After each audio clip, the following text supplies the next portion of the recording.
કેમ છો દર્શક મિત્રો? મજામાં ને? અનુરાજ વ્લોગની ચેનલમાં તમારું ફરીથી સ્વાગત છે.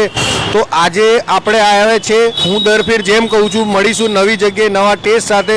તો આજે આપણે આવ્યા છે લક્ષ્મીબાનું રસોડું.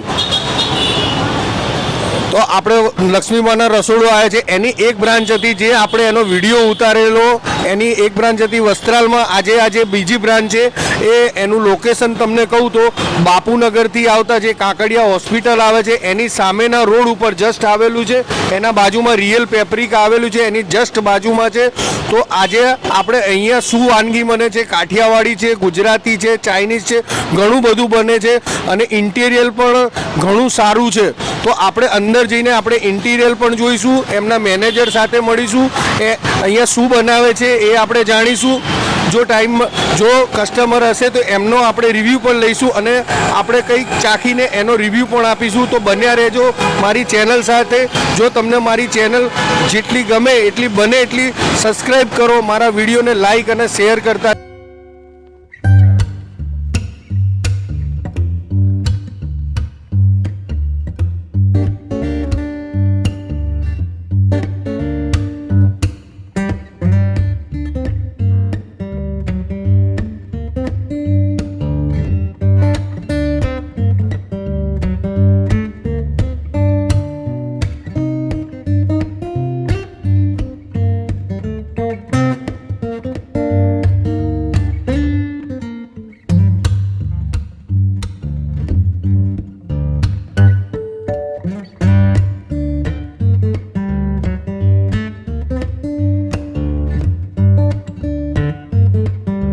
દર્શક મિત્રો, તો લક્ષ્મીબાના રસોડાના ઓનર જસ્ટ આપણા બાજુમાં ઊભા છે.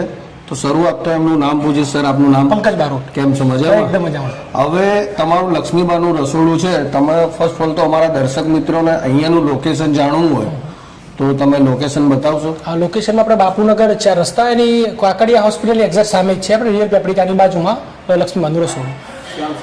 બાપુનગર થી આવતા કાકડિયા હોસ્પિટલની જસ્ટ સામે રિયલ પેપ્રિકાની બાજુ શામશેખર 4 રસ્તા. હવે બીજું એક કે અમારા દર્શક મિત્રો એમ જાણવા માંગે કે તમારે કેટલા ટાઈમથી આ લક્ષ્મીબાનું રસોડું અહીંયા સ્ટાર્ટઅપ થયું છે? અમારો ટાઈમિંગ છેલ્લા 2 મહિના પૂરા થયા. અમારે 2 મહિના જેવું થયું. હવે તમારે અહીંનું ટાઈમિંગ સવારનો ને સાંજનો, એ કોઈને આવવું હોય દર્શક મિત્રોના વિડીયો જોઈને તો એ બતાવો. ટાઈમિંગમાં આપણે સવારે 11 થી લઈને બપોરે 3 વાગ્યા સુધી છે અને સાંજે 6 થી રાતના 11 વાગ્યા સુધી છે. ઓકે. હવે તમારો અહીંનો કન્સેપ્ટ શું છે? અનલિમિટેડ છે કે ફિક્સ છે કે કઈ રીતનું છે એ તમે થોડું અમારા દર્શક મિત્રો? અમારે કેવું છે, ગુજરાતી અનલિમિટેડ થાળી છે આપણા ત્યાં. બરોબર છે. એકદમ હાઇજેનિક ગુજરાતી થાળી. બરોબર. કોઈ પણ પ્રકારનો ગરમ મસાલો કે હાજીના મોટો વગેરેનો કોઈ કલરનો કોઈ ઉપયોગ કરતા નથી. અમે એ પ્યોર સિંગ તેલ, ગુલાબ સિંગ તેલમાં જ આપણે બધું બનાવીએ છીએ. બરોબર છે. અને કસ્ટમરને એકદમ સારું અને સારું ઘર જેવું ભોજન મળી રહે એનો પૂરેપૂરો અમે ટ્રાય કરીએ છીએ. ઓકે. આપણે થાળીમાં ટોટલ કેટલી ટાઈપની તમે વાનગી બનાવો છો દરરોજ? થાળીમાં સવાર સાંજ કેટલી ટાઈપની બંને વાનગી? ટાઈમે આપણે અલગ અલગ મેનુ હોય છે. તો ટોટલ વસ્તુ આપણે 30 થાય છે. 30 આઈટમ આપણા કસ્ટમરને આપીએ છીએ અનલિમિટેડમાં. 30 આઈટમમાં કોઈ થોડી આઈટમ જાણવી હોય તો? એક સ્વીટ હોય છે, 2 ફરસાણ હોય છે, 3 સબ્જી હોય છે આપણી જોડે, કે જેમાં કાઠિયાવાડી છે, ગુજરાતી છે, કઠોળ છે, પછી પૂરી છે, રોટી છે અને સાંજે રોટલા અને ભાખરી. અચ્છા, સલાડ પણ છે આપણી જોડે બીજા. બરોબર. હવે તમારે 2 મહિના થાય એટલે કસ્ટમર તમારે ત્યાં આવે છે, રિપીટ થાય છે? હા, ચોક્કસપણે. અમારે તો બધા કસ્ટમરો છે અમારી જોડે, રેગ્યુલર કસ્ટમર પણ આવે છે. એની સાથે સાથે આપણા જોડે બેન્ક્વેટ હોલ પણ છે, એમાં સારી એવી પાર્ટીઓ પણ આપણે કરી છે અત્યાર સુધીમાં. બરોબર. હવે તો અહીંની કેપેસિટી જે આપણે જે જમવાની જગ્યા છે આપણે અહીંયાની, બરાબર, અને આપણે તમે જે બેન્ક્વેટ હોલની કીધી એની કેપેસિટી કદાચ કોઈને આ વિડીયો જોઈને પ્રસંગ કોઈને કરવો હોય કદાચ તો એના માટે?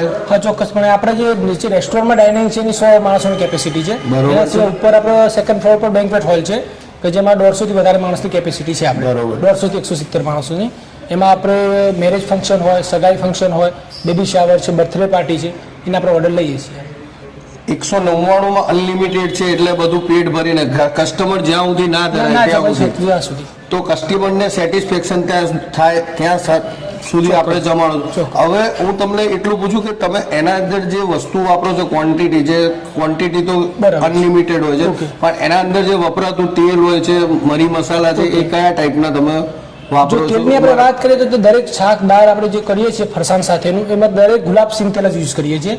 દરેક જે શાકભાજી હોય છે મિનરલ વોટરથી આપણે ધોઈને સાફ કરીને પછી જ એનો ઉપયોગમાં લઈએ છીએ. બરોબર. કોઈ પણ પ્રકારનો ગરમ મસાલો કે હાજીના મોટો, જે મેં પ્રમાણે આગળ કહ્યું, કોઈ પણ મસાલાનો આપણે ઉપયોગ કરતા જ નથી. બરોબર છે.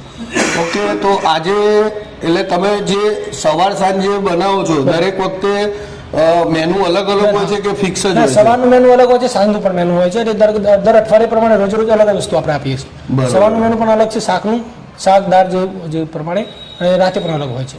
તો અમને આજે તમે શું બનાવ્યું છે અમે તમે એકવાર બતાવશો? ચોક્કસ આવો ને તમને. Okay, thank you. આજે આપણું સાંજનું મેનુ છે આજે.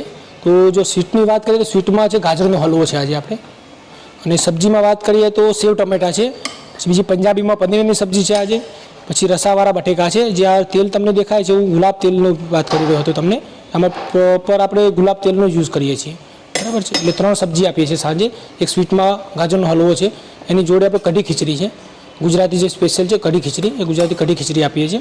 અને ભાખરીની વાત કરીએ તો બિસ્કિટ ભાખરી છે, અને એની જોડે આપીએ છીએ આપણે ઘીવાળી રોટી. ઘીવાળી રોટીની સાથે સાથે આપણે પ્યોર દહીંની છાશ આપીએ છીએ. દહીંની સાથેના આપણે જે ફરસાણની વાત કરીએ તો ફરસાણમાં આજના મેનુમાં છે રસિયા પાતરા છે, પછી એ છે મેથીના ગોટા, એની જોડે આપણે આપીએ છીએ વઢવાણી ફ્રાય મરચાં, એની સાથે સાથે છે રોસ્ટેડ પાપડ.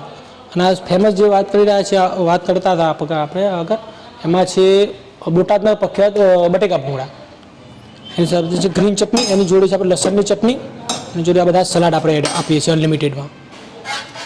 એમાં મીઠી ચટણી છે, અથાણું છે, અને બધા ટોટલ આપણે સલાડ છે, બીટ છે, ગાજર છે, મૂળા છે, ટામેટાં છે, એની સાથે આ છે જે કોબીજનો ઓળો આપીએ છીએ અનલિમિટેડ. તો લક્ષ્મીમાના રસોડામાં એમના ઓનરે આપણા માટે એક ડીશ સર્વ કરી છે. ઘણું બધું ભરેલું છે, એમાં ઘણી બધી આઈટમ છે. તો હું તમને એક એક વસ્તુ બતાવું. જુઓ, આ ગાજરનો હલવો છે, 3 શાક છે, જેમાં સેવ ટામેટાનું શાક છે, પંજાબી સબ્જી છે, પંજાબી પણ અવેલેબલ છે. આ તરીવાળા બટાકા, ગુજરાતી આઈટમ કહેવાય. સવારે આવો તો દાળ ભાત હશે, અને સાંજે કઢી ખીચડી, આ સ્વામિનારાયણ ખીચડી છે. ભાખરીના ચાહકો, સૌરાષ્ટ્રની વસ્તુ, આ તમારે બિસ્કિટ ભાખરી છે. આ ઘીવાળી છે, પ્યોર ઘી વાપરેલું છે. હું કહીશ આના અંદર જે તેલ વાપરેલું છે જોઈ દેખાઈ રહ્યું છે, એકદમ તેલ એકદમ સારું છે, ગુલાબ તેલવાળું મને એવું લાગી રહ્યું છે. આપણે પછી ટ્રાય કરીશું. હવે બીજી ડીશમાં બટાકા ભૂંગળા છે, આ બટાકા ભૂંગળા છે, પાપડ છે, ફરસાણમાં બટાકાવડા છે, પાત્રા છે, આ ચણા છે, દાળ છે, અને આ મરચાં અને 2 ચટણી મૂકેલી છે. અને બીજી વાત કે છાશની તો જરૂર પડે જ, તો છાશ પણ છે, એકદમ દહીંવાળી લાગે છે. તો હવે આપણે ટ્રાય કરીશું એમનું જે મેનુ છે. મને ભાખરી બહુ સારી લાગે છે, એટલે પહેલાં તો હું ભાખરી જ કહીશ, મારી ફેવરેટ વસ્તુ છે.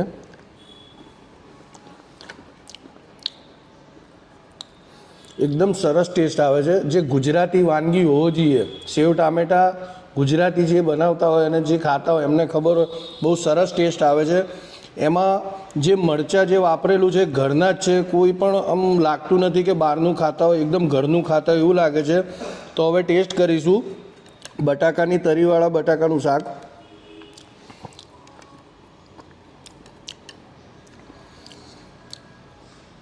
એક જ શબ્દ બોલીશ, મજો પડી ગયો આ સબ્જી ખાઈને. એકદમ ટેસ્ટી સબ્જી છે. એનું તેલ મેં કીધું ને ગુલાબ તેલ, એ કહેતા હતા એમના ઓનર, તો આપણે ટ્રાય કર્યું. એકદમ તેલ ઘરનું ને ગુલાબનું વાપરે છે, એટલે સરસ છે. હવે પંજાબી સબ્જી પણ છે, પંજાબી પણ ટ્રાય કરીએ. કાઠિયાવાડી ટ્રાય કરી, હવે પંજાબી પણ ટ્રાય કરીએ. કાઠિયાવાડીનો ટેસ્ટ તો છે યુનિક, પંજાબીનો પણ ટેસ્ટ ઘણો સારો છે. કે ઘણી જગ્યાએ જાઓ તો કાઠિયાવાડી અલગ ટેસ્ટ સારો આવતો હોય તો પંજાબી ના આવતો હોય, પણ અહીંયા પંજાબીનો પણ ટેસ્ટ એકદમ સરસ આવે છે. હવે આપણે ટ્રાય કરીશું ગાજરનો હલવો. ઠંડીની સિઝન છે, ગાજરનો હલવો મળી જાય સ્વીટમાં તો બીજી કોઈ વાત જ ના થાય. બહુ સરસ છે. મેં ફરતી કહું, સવારે તમને દાળ ભાત અહીંયા હોય છે, અને સાંજે સ્પેશિયલી સ્વામિનારાયણ ખીચડી અને કઢી ગુજરાતી. મીઠી કઢી છે ગુજરાતી, બહુ સરસ છે. અંદર જે લીમડાનું જે વઘારને બધું નાખેલું છે, બહુ સરસ, મજા આવી ગઈ ખાઈને. હવે આ બીજી ડીશ જે છે એમાં સૌ પ્રથમ તો જે નાનપણની યાદો આવી જાય, સૌરાષ્ટ્રના પ્રખ્યાત, જેમ કે કહેવાય બોટાદના પ્રખ્યાત ભૂંગળા બટેકા, બહુ સરસ છે. એને ટ્રાય કરીએ. ભૂંગળા એકદમ ક્રન્ચી છે, બટાકાનો મસાલો બહુ સરસ છે,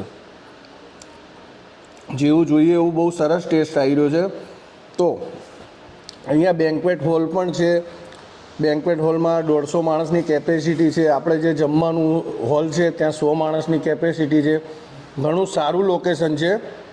તો તમે બાપુનગરમાં રહેતા હોય, કદાચ બાપુનગરથી નીકળતા હોય તો કાંકરિયા હોસ્પિટલની જસ્ટ સામે લક્ષ્મીબાનું રસોડું આવેલું છે, રિયલ પેપ્રિકાની જસ્ટ બાજુમાં. તો હું એની ક્વોલિટીથી ફૂલ્લી સેટિસ્ફાઈડ છું. તો આમને હું 10માંથી 10 પૂરા નંબર આપીશ. આઈ એમ ફૂલ્લી સેટિસ્ફાઈડ. મને ખૂબ જ ગમ્યું જમવાનું. તો હું અહીંયાથી ગમે ત્યારે જઈશ તો અહીંયા ખાઈશ, અને આ શૂટ પતે પછી તો પૂરેપૂરું ખાવાનું જ છે. જો તમને મારો વિડીયો ગમે તો બને એટલું શેર કરો. મારો વિડીયો જો તમને ગમે તો બને એટલું શેર કરો, મારી ચેનલને સબસ્ક્રાઈબ કરો, અને મારા વિડીયોને ફરીથી કહું છું લાઈક કરજો. તો ફરી મળીશું નવી જગ્યાએ નવા ટેસ્ટ સાથે. તો ઓકે.